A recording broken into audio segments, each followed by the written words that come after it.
just like businesses have targeted you as the hottest age group to sell their computers and iPods to, you've also been targeted by some in Washington. But these folks aren't selling a product, they're selling doubt.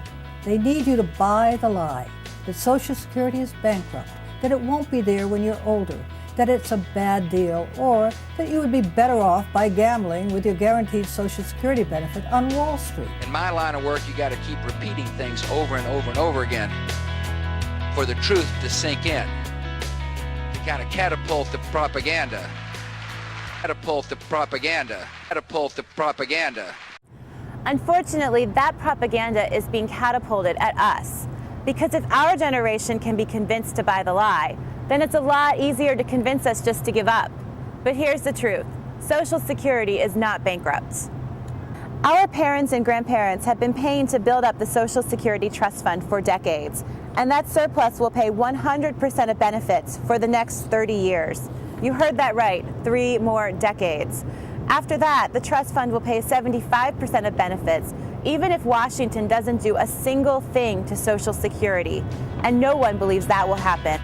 Social Security has been through changes before, and changes will be made again, because our generation won't buy the lie. But there is more to this story. 7 years of borrow and spend policies have given us record levels of national debt. Washington has borrowed Social Security surplus money to pay for things like the war in Iraq and massive tax cuts for the wealthiest Americans. No doubt you've heard of the looming Social Security crisis. Well, that's part of the lie. That borrowed surplus money is being held in government bonds. And just like every other government bond, they have the full faith and credit of the United States to back them up.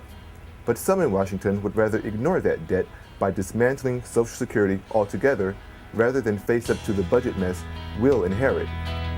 So when someone tells you that there's a Social Security crisis, don't buy it. What we're really facing is a national budget crisis. Social Security is America's most successful government program. It's kept millions from poverty. But the pressure is on now to convince us to give up on Social Security.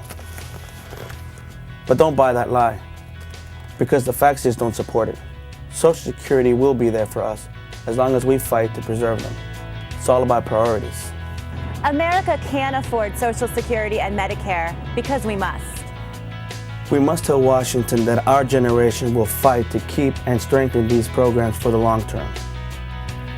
It's an achievable goal worth fighting for, whether you're young or old. Because together, we can strengthen Social Security and Medicare for all generations.